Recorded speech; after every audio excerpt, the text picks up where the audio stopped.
Great, hello. So hopefully that all made sense for you. 24 meters on a full frame, is it good enough? No, hopefully I've answered that question for you. We cannot accept 24 millimeters, unfortunately. Can I use a 15 millimeter? That doesn't cause any distortion. So the 15 millimeter will completely depend on whether you have a full frame camera or crop frame camera. If you have a full frame camera, 15 millimeters is fine. We can go all the way down to 14. But if you have a crop frame camera, 15 millimeters is not wide enough. My Canon shoots JPEG 72 DPI. Is this acceptable? Yes, it is. The DPI we're not too concerned about. The file sizes that you upload need to be anywhere between 3 and 8 megabytes. Okay, I will be using 10 to 20 millimeter. What millimeter would be acceptable using this lens? So it just completely depends if your camera is, you said FX camera, I don't know what that means. So it just depends if your camera is full frame or crop frame. On Nikon cameras, FX means full frame, sorry. Yeah, right, okay. So I use a full frame camera. On Nikon's camera, FX means full frame, GX means crop sensor, with a crop of 1.5. Canon is 1.6. Okay, cool. Yeah, that's good to know. So if it is a 1.5 crop factor, then that needs to be taken into account. So if you're using a 10 millimeter lens on a crop frame camera that has a crop factor of 1.5, then that would equate to a 15 millimeter lens, which is still completely acceptable. So yeah, thank you for clarifying that. I'm a Canon person. I used to be Nikon, but I haven't used it in a long time. So yeah, thank you for clarifying. 16 millimeter on a full frame is nearly fisheye. Is that okay? No, it's not nearly fisheye. It's definitely wide and causes a bit of distortion, but we're trying to go not as far as causing too much distortion. So it's not nearly a fisheye. I can't remember what the millimeters for fisheye is, but it's a lot wider. It's a lot wider. So yeah, 15 is fine. Or sorry, 16 is fine. Do you have a limit of megapixels? Is 12 megapixels camera sufficient? We don't have a limit on megapixels. It just needs to be a DSLR or a mirrorless, basically. So yeah. Do you recommend the same camera settings for 360 pictures? So for 360, you'll be using a Ricoh. You don't need to touch any settings at all. It's all automatic. Do you have a recommended pixel dimension and JPEG compression number for submitting images? So again, as long as it's 3 to 8 megabytes, that's what we accept. In your camera, it should be a small JPEG. I know it is in mine, but yeah, play around with the file size on that. But for mine, it's a small JPEG. So is 12 millimeters on a Sony a6000 okay? I don't know whether the Sony a6000 is full frame or crop frame, so it completely depends on that. I have a Canon 70D with a 10 to 18 mil lens. I know you have been extremely clear on the requirements, but will this create positive enough results? Again, I'm not sure if the 70D is full frame or cropped frame. But actually your lens will provide both. So yeah, so if it's crop frame, please leave it at 10 millimeters. And if the Canon 70D is full frame, please leave it at 16. Do you look at the histogram? Does it have to be perfect? So no, we don't look at the histogram. That will completely depend on you and how you photograph and how you use the histogram, but we don't look at it. Hi, I'm not understanding what you're saying about the lens. My lens is 18 millimeters to 55. Do I turn it to 35 millimeter to get 16? No, so if you have a full frame camera, then you will need to go to the absolute lowest focal length, which is 18 millimeters. The 35 millimeter focal length, you can Google this, there's tons of information on it, but full frame cameras are the equivalent to a 35 millimeter camera. So Yeah, if that makes sense. So the 35 millimeter range needs to be 16 millimeters. So if you have a full frame camera, you need to get it as close to 16 as you can. So 18 is just borderline acceptable. If you have a crop frame camera, then 18 to 55 is not going to be good. Do you have a standard crop shape? Because the 16 millimeter example looks like it is not the shape out of the camera. No, we don't have a standard crop. The ratio preferably is 4:3, but we're not concerned about the aspect ratio too much.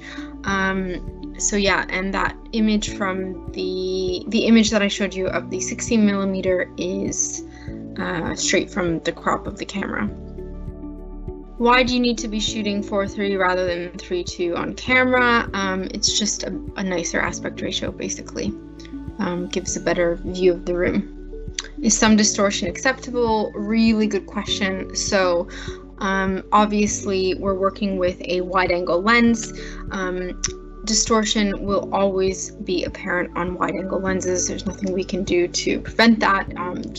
That's just the way why wide angle lenses are the way that they are. So yes, some distortion is acceptable. It's unavoidable. So yeah. Which is better, manual focus or autofocus?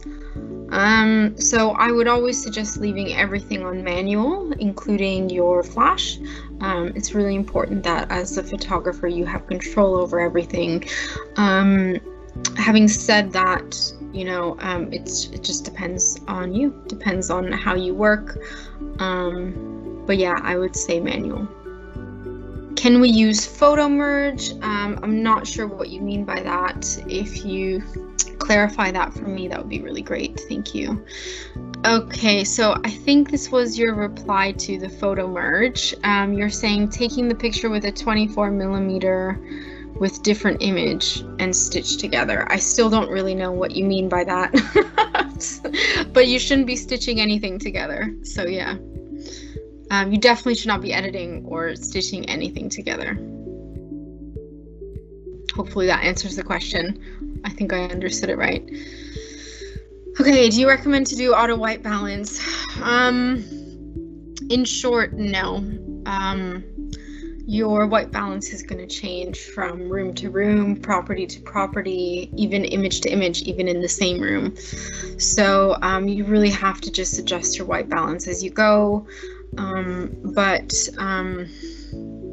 Yeah, for really tungsten, really tungsten lit property, I probably adjust it to that.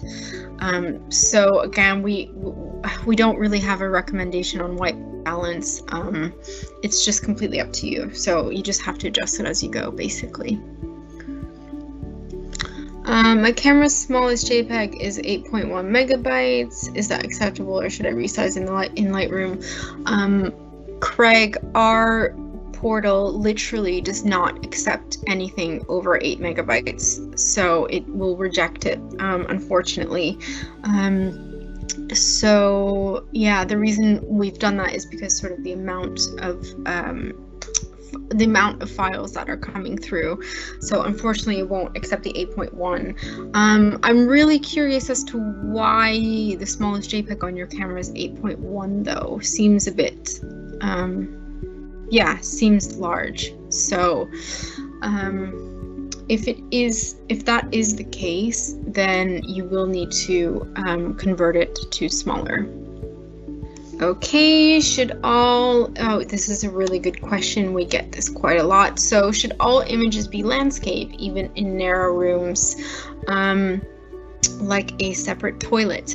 Yes, so we only accept landscape images. We do not accept any portrait images at all. I completely understand that you might be really tempted to go portrait, especially in, bathrooms, toilets are typically the notoriously most difficult rooms to photograph. But if that's the case and you're trying to go portrait, first of all, the client will not accept portrait images, so we can only shoot landscape. But secondly, you might be having to sacrifice something in the toilet, or you know, I don't know, depending on what the toilet is. But yeah, definitely just landscape. Just have to do the best you can with landscape, I'm afraid. Should you always carry a spare camera body? I always did at weddings. Is this something focal agent recommend? If you want to, yeah, go ahead. I don't actually know too many photographers, to be totally honest, who have more than one camera body. Weddings are the reason why it would have been more essential or crucial to do at weddings is because weddings is once in a lifetime. Well, for some people, but it's once in a lifetime, and it's that day, and you will never ever have the opportunity to get it back. So if anything does happen to your camera, I used to shoot weddings as well, and if anything does happen to your camera, you don't have an extra body, you are, I mean, it's the worst thing that can happen. So you know, you can't, as a wedding photographer, you can't really take that risk. Shooting properties, however, they're always there. So if something, you know, I mean, I haven't heard any horror stories for a long time, but if something were to happen, you can always go back to the property and shoot it. It's always going to be there. It's not a once in a lifetime opportunity. So yeah, I wouldn't worry too much about that. Okay, would your post-processing team value us using X-Rite color checker passport to create reference white balance shot? Yeah, potentially. I'm not really going to say yes or no on that. Yeah, they will do sort of, if the white balance is off, they will sort of do their own correction. So I don't know the answer to that, unfortunately. Is it worth taking a reflector to hold behind the flash to keep good white balance, for example, if the wall ceilings are a vivid color? Really good question. We're getting this a lot lately on these, especially the ceiling reflections and the flash and the color. I definitely wouldn't worry too much, because that can always, you can always adjust the white balance. But we don't, just to sort of make your life as easy as possible, and just to be really clear on what our requirements are. Of course, you can bring any extra equipment to a shoot that you need to, but in our experience and in our advice, we always advise just the flash gun attached to your camera as the source of external light. So we do not require you to bring anything else, no reflectors, you know, no second source of light, nothing like that. Of course you can if you really want to, but you know, we want you to sort of not be quick. That's not the right thing to say, but we want you to sort of be really aware of time constraints as well. So yeah. You can adjust image size en masse in Lightroom. I'm not sure what question that, if that's a question, but yes, you can adjust image size en masse in Lightroom. I have a crop frame camera with a crop factor of 1.6 and a Sigma 10 to 20 mil lens. Is that okay? Yes, Trudy, it is okay for a crop frame. You just have to leave your focal length at 10 millimeters, please. So yeah, in terms of the sort of shutter speed and exposure, so this is something that's adjustable, obviously, on your camera from shoot to shoot, and even from image to image and room to room. So the exposure, you should be using the light meter on your camera. You can also use a separate light meter if you need to, but I don't think that's necessary. And again, it's not an equipment that's required. So just using the light meter on your camera is absolutely fine, and you just adjust the exposure for each image. And so for the shutter speed, you know, generally in property photography, they do tend to go lower on the shutter speed. but that's not necessarily always the case.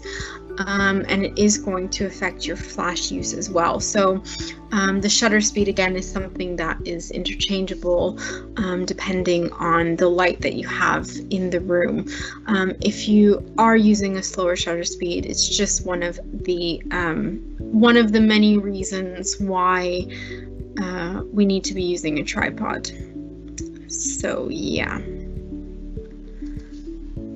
Okay, thanks so much for hosting all these sessions. They've been fantastic. Oh, thank you. I don't know who said that because you're anonymous, but thank you so much for your comments. And yeah, thank you for joining. So I'm going to just send you guys the remaining schedule for the month.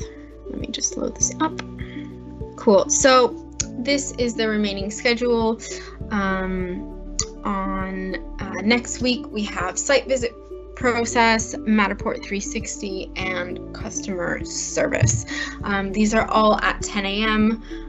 You will be getting the links as well, just really similar. It'll be the same session as this, so I'll do a brief presentation and then follow it up with a Q&A. So yeah, Monday at 10 a.m. is the next one, so I hope to see you guys there. We'll just sort of be discussing the site visit process and, what to expect when you're there and the things to do and whatnot. Yeah, so it's been really great. Thank you guys so much for joining me today. I hope you have a lovely day. And yeah, if I haven't answered your question today, then yes, please save it for the next workshop, and I'll see you guys on Monday.